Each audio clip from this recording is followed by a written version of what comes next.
The Devils went out there and they fired head coach John Hynes last night. And I mean, what can you expect? It was a long overdue firing as far as I'm concerned.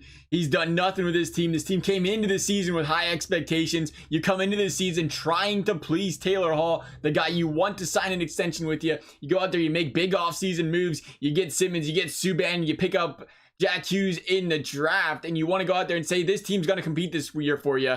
Come on over here, Taylor Hall, sign with us. It's pretty hard to do that though when you go out there and lay an absolute goose egg and just lose your team completely. Like, that's clearly what happened here. If he ever had control of the team in the first place, he lost the faith of that team. They just look lost out there on the ice. Let's be completely frank about it. I apologize to the Devils fans if that offends you, but it was ugly. It was some ugly play out there. John Hynes had to go.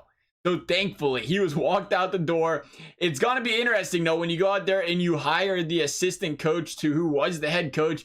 Personally, never really been a fan of it. Never been a fan of going out there and taking a guy within your organization, because a lot of those guys, they were hired by, the John Hynes is like, I want this as my assistant coach. They have a lot of pull. They pretty much name their assistant coaches at the end of the day, and they bring guys like that in, which means they likely have the same mindset, likely have the same should we say game plan. It's possible they don't, though. You never know. These guys will take any coaching job to try to push their way into the head coaching role. So we'll see what happens here with the new head coach over there for the Devils. It'll be interesting, though. Hopefully he can turn that team around this season, make them a competitor. We'll see. But you got to talk about Shero here. You talk about Shero. Is he next to go? Now, personally, I think it's up in the air. I mean, you look at it, he brought in Taylor Hall in a steal of a deal. He brought in Subban for pennies on the dollar. Granted, I wouldn't say pennies because it's like a $9 million contract.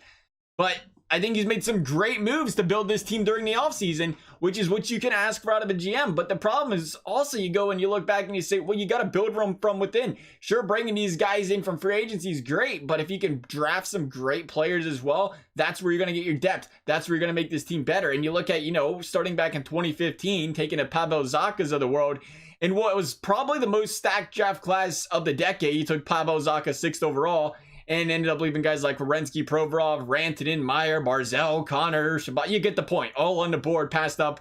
You seen 2016 of Michael McLeod, 12th overall. Again, he's played all of 21 games in the NHL. And obviously, you got the Hughes and the Hynes of the world. We don't really know what Ty is going to do yet. He's still too young as a defenseman. But you look at the Hynes and the Hughes, obviously, you're going to draft those players first overall. I mean, you could have taken Nolan Patrick at the end of the day, but you look at those were the guys that were at the top of the list. There's going to be Hughes, Kakko, Patrick, Keisher.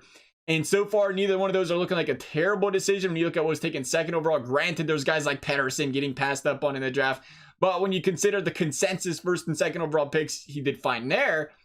So the Devils, albeit loaded up with talent during trades and free agency, have done a rather poor job, though, when you consider building from within. Where has he proven in the draft that he's done a great job of drafting players? Another part of GMing.